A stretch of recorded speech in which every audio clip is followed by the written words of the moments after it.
Next chapter मैं start कर रही हूँ बेटा।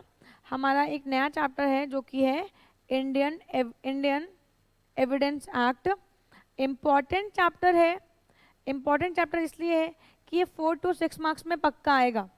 एक क्वेश्चन आपको यहाँ से डेफिनेटली मिलेगा ही मिलेगा, 100% मिलेगा, ठीक है, 4 to 6 मार्क्स में।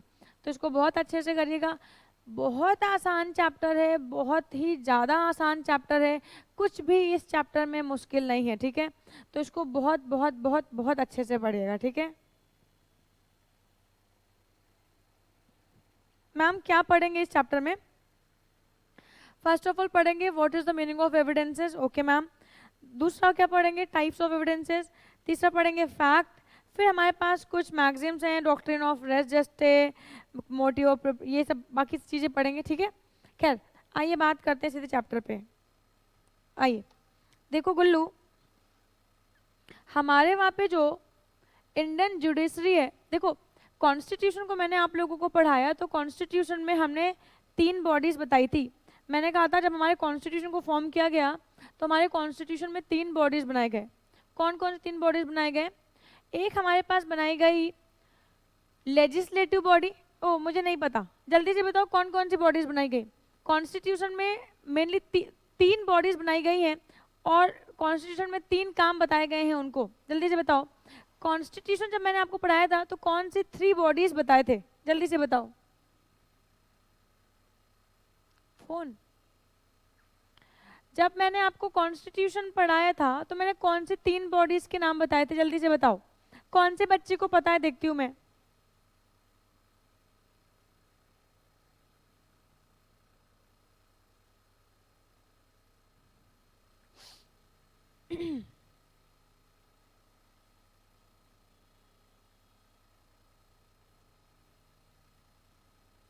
लेजिस्लेटिव बॉडी, ठीक है।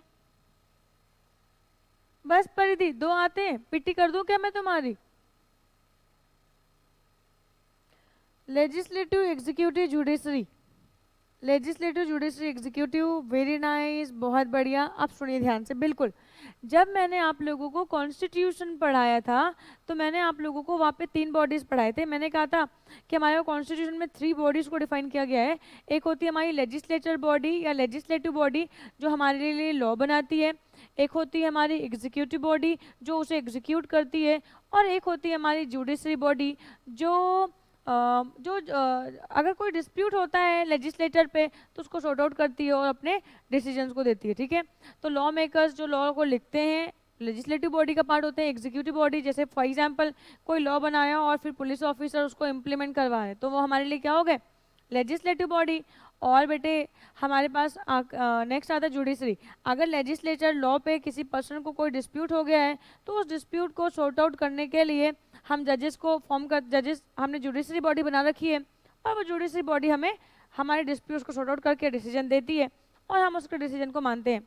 अब मैं आपको एक बात बता दूं, हमारे वहाँ पे इंडिया में जब इन 3 बॉडीज को बनाया गया तो जुडिशरी बॉडी को पूरी तरीके से इंडिपेंडेंट रखा गया। इंडिपेंडेंट का मतलब होता है कि जो हमारी जुडिशरी बॉडी है वो कभी भी किसी के बायस्ड होके, किसी को बायस्ड होके कोई भी डिसीजन नहीं देगी।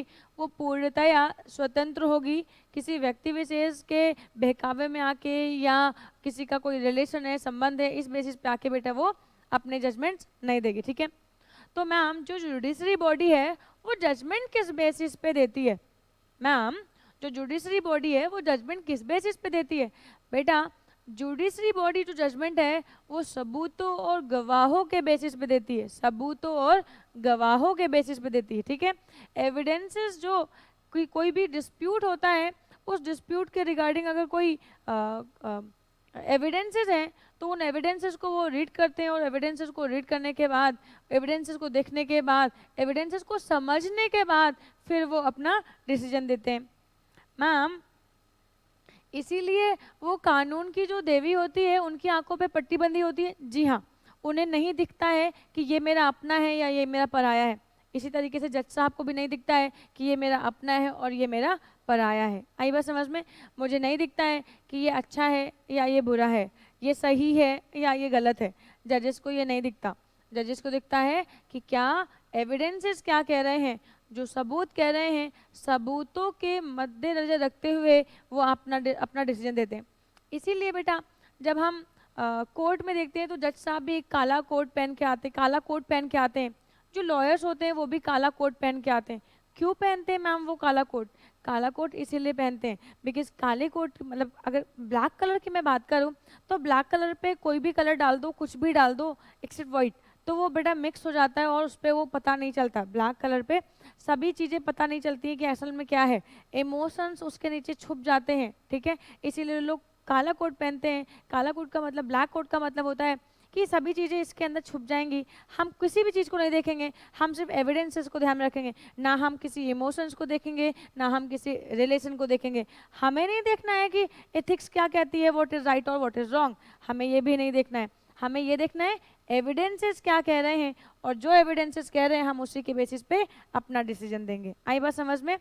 तो मैंने कहाँ से स्टार्ट किया, कॉन्स्टिट्यूशन में 3 बॉडीज बनी। जुडिशरी बॉडी पूर्णतया इंडिपेंडेंट है और वो हमें अगर कोई लेजिस्लेचर पर डिस्प्यूट होता है तो उस डिस्प्यूट को सॉर्ट आउट करती है और हमें डिसीजन देती है। और ये जो डिसीजन है बेटा, ये जो डिसीजन वो देती है वो किस बेसिस पे देती है बेटा, एविडेंसेस के बेसिस पे देती है। तो मैं कह सकती हूँ एविडेंसेस एक बहुत इंपॉर्टेंट मैकेनिज्म है जिसके बेसिस पे हमारा जुडिशरी सिस्टम चल रहा है। आई बात समझ में? बच्चे कह रहे हैं मैम एविडेंस तो वकील मैनिपुलेट करने में एक्सपर्ट होते हैं। हाँ, तो इसीलिए तो बेटा वो लोग ब्लैक कोट पहनते हैं। ब्लैक कोट का मतलब होता है उसमें कुछ नहीं, आपने जो जैसा दिखाना वो दिखाओ हमें, ठीक है। तो ध्यान दीजिएगा, इसीलिए ये जो कानून की देवी होती है उनकी आंखों पे पट्टी बंदी होती है। वो कहते हैं हमें सबूत जो मिलेंगे हम उसी के बेसिस पे डिसीजन देंगे। हम नहीं देखेंगे कि यह आदमी अमीर है और यह आदमी गरीब है, हम नहीं देखेंगे यह आदमी पढ़ा लिखा है और ये अनपढ़ है, हम नहीं देखेंगे यह आदमी के साथ गलत हुआ या यह आदमी के साथ सही हुआ। हम ये देखेंगे एविडेंसेस क्या कह रहे हैं और उसी के बेसिस पे डिसीजन दे देंगे। तो मैं कह सकती हूँ कि एविडेंसेस हमारी जुडिशरी सिस्टम का मेन इंपॉर्टेंट पिलर है या मशीनरी है। इतनी बात समझ में आती है क्या? इतनी बात समझ में आती है क्या? बोलने का, इतनी बात समझ में आती है क्या?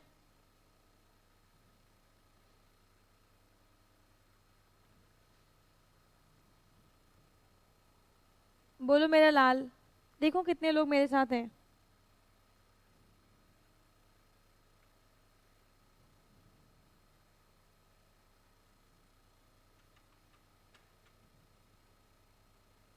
आइए पढ़ते हैं इंट्रोडक्शन।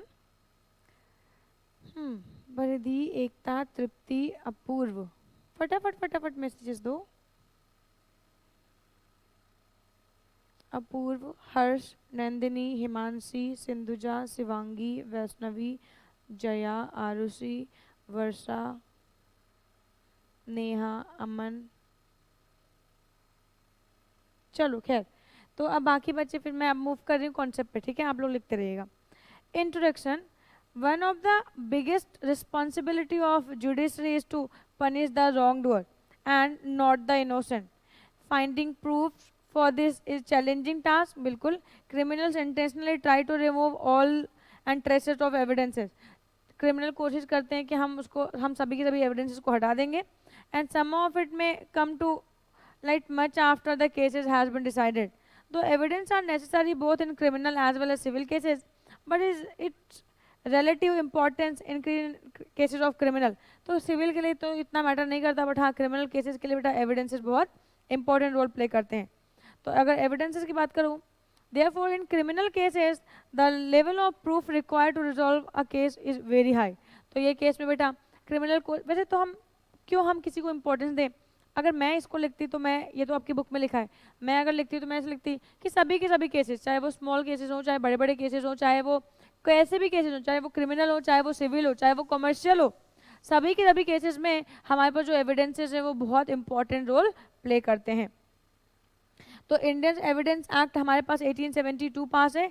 इंडियन एविडेंस एक्ट हमारे पास 1872 पास है और इस एक्ट के अंतर्गत हम लोग देखते हैं ये एक्ट एप्लीकेबल होता है होल ऑफ इंडिया। ये एक्ट एप्लीकेबल होता है होल ऑफ इंडिया। आइए सर बात करते हैं types of evidence. Types of evidence में हमारे पास कितने तरीके के एविडेंस होते हैं? कुछ होते हैं हमारे पास ओरल एविडेंसेस। मैम ये ओरल एविडेंसेस कैसे होते हैं? ओरल का मतलब होता है कि समटाइम्स कुछ लोगों ने बोल के कहा कि यार मैंने तो देखा है, ऐसा हुआ है, मैंने देखा है, तो ये हमारे हो गए ओरल एविडेंसेस, ठीक है। या किसी ने कुछ बोला, उसके बोलने को हमने क्या कर लिया, उसको एज ए एविडेंस अपने पास रिकॉर्ड कर लिया, ठीक है। ठीक है, स्टेटमेंट एक्सेप्टेड बाय कोर्ट्स। अब ध्यान दीजिएगा, ओरल एविडेंसेस में मैं और डिटेल में जब जाऊंगी तब वहाँ पे बात करूंगी, ठीक है। अभी तो बस आपको टाइप्स ऑफ एविडेंसेस बता रही हूँ। डॉक्यूमेंट्री एविडेंसेस, डॉक्यूमेंट्री एविडेंस का मतलब हो गया, जैसे सुशांत सिंह का मर्डर हुआ तो रिया चक्रवर्ती उसका यूज़ कर रही थी, ये बात कैसे पता चली, उसके बैंक डिटेल्स से। तो उसके बैंक डिटेल्स क्या हो गए, डॉक्यूमेंट्री एविडेंसेस हो गए, कि डॉक्यूमेंट्री ये बैंक डिटेल्स को देख के लग रहा है कि जो रिया चक्रवर्ती है ना, ये सुशांत सिंह राजपूत को सिर्फ और सिर्फ यूज़ कर रही थी, उसके पैसे सिर्फ हड़प रही थी, ठीक है। प्राइमरी एविडेंसेस का मतलब क्या होता है बेटा, ये बेस्ट एविडेंसेस माने जाते हैं हमारे पास। प्राइमरी एविडेंसेस का मतलब होता है घटना स्थल पे घटना स्थल पे मौजूद जो एविडेंसेस हैं उनको हम लोग बोलते हैं प्राइमरी एविडेंसेस, ठीक है। ऐसे एविडेंसेस जो घटना स्थल पे मौजूद हैं। फॉर एग्जांपल, मान लो कोई मर्डर कर रहा है और पुलिस वहाँ अचानक से पहुँच गई, हाथ ऊपर करो, तुमने मर्डर किया है, हाँ साहब मैंने मर्डर किया है, प्राइमरी एविडेंस, ठीक है। वो पर्सन ने खुद ही एक्सेप्ट कर लिया, पुलिस ने भी देख लिया, उसकी फोटो भी खींच ली, प्राइमरी एविडेंस, ठीक है। सेकेंडरी एविडेंस का मतलब होता है, समटाइम्स ऐसा होता है, जैसे सुशांत सिंह राजपूत की मैं बात करूं, तो सुशांत सिंह राजपूत के केस में क्या हुआ, प्राइमरी एविडेंसेस तो है ही नहीं, वहाँ पे प्राइमरी एविडेंसेस है ही नहीं जिसने ये एक्ट होते हुए देखा, वहाँ पे सिर्फ सेकेंडरी एविडेंसेस हैं। सिर्फ एक बात बनाई जा सकती है कि ऐसा ऐसा हुआ होगा, इस तरीके की घटना हुई होगी। अब जिसने वो घटना किया है वो वही बताएगा कि एक्चुअली में क्या किया। तो सेकेंडरी एविडेंसेस का मतलब होता है प्राइमरी एविडेंसेस नहीं है, उसके बाद अगर कुछ ऐसे एविडेंसेस जो ठीक है उस केस से रिलेटेड है, जैसे कुछ लोग का ये, जैसे सुशांत सिंह राजपूत ने कहा कि मर्डर किया, सुसाइड किया है, बट लोगों को लगता है कि नहीं इसने मर्डर किया हुआ है, सॉरी इसका मर्डर हुआ है। तो ये केस में लोगों से पूछते हैं किस बेसिस पे किया, तो बहुत सारे लोग सामने आए, नहीं सर सुशांत सिंह सर तो मर्डर क्या कर रही हूँ, सुशांत सिंह राजपूत तो सुसाइड कर ही नहीं सकते, ये तो इनका मर्डर हुआ है, क्योंकि ये इतने जिंदा दिल आदमी थे, लाइफ को जीना चाहते थे, ये तो सुसाइड कर ही नहीं सकते, इनकी मेंटल सिचुएशन खराब नहीं थी, ये प्रॉपर योगा एंड जिम करते थे, इनको डिप्रेशन नहीं था। तो ये सभी चीज़ें इस तरफ मोड़ रही है कि नहीं ये सुसाइड नहीं है, ये मर्डर है। आई बात समझ में। तो ये सेकेंडरी एविडेंसेस हैं हमारे।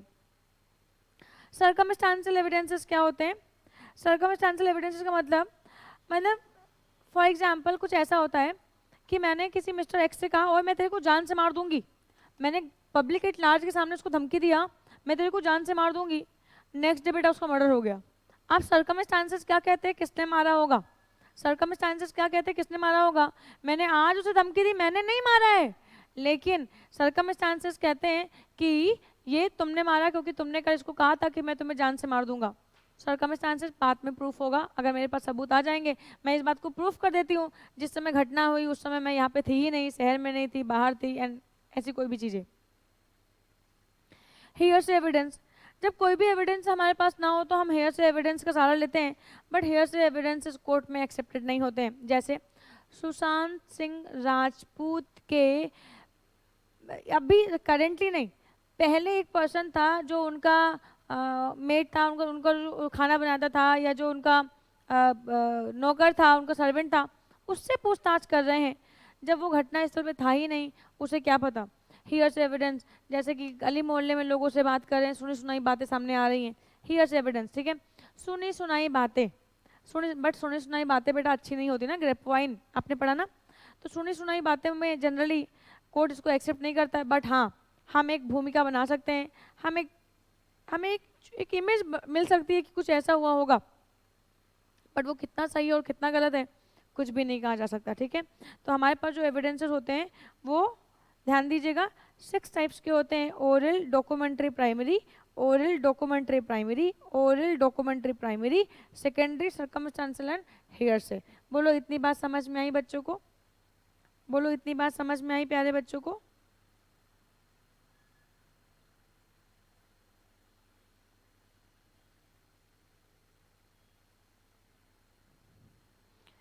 तो फिर बाकी चर्चा अब हम लोग नेक्स्ट क्लास में करेंगे, बाकी की चर्चा अब हम लोग नेक्स्ट क्लास में करेंगे, आज हम इतना ही करेंगे, ठीक है, आज हम इतना ही करेंगे, बाकी की चर्चा हम लोग नेक्स्ट क्लास में करेंगे। तो आज की मेरी क्लास यहीं तक के लिए। हाँ, आप लोगों के पास बुक्स हैं तो आप लोग एक बार प्लीज़ इसको रीड करके आइएगा कि ओरल एविडेंस, हालांकि मैंने बता दिया है डॉक्यूमेंट्री प्राइमरी यहाँ तक कुछ भी नहीं है, बट इसके बाद यहाँ पे आपको आगे थोड़ा सा मुश्किल आएगी। जब मैं फैक्ट्स के बारे में बात करूँगी तो आपको यहाँ पे मुश्किल आएगी, ठीक है। तो यहाँ पे इसको अच्छे से समझना है, क्योंकि सभी बच्चों को प्रॉब्लम यहाँ पे होती है और कहीं प्रॉब्लम नहीं होती इस चैप्टर में, ठीक है। तो आज की मेरी क्लास यहीं तक के लिए, बाकी बातें हम करेंगे परसों की क्लास में, ठीक है। तो तब तक के लिए टाटा और बाय बाय, ठीक है। नेक्स्ट क्लास होगी आप लोगों की अभी लेबर लॉस की, ठीक है। नेक्स्ट क्लास आपकी होगी अभी लेबर लॉस की, ठीक है। ओके बेटा।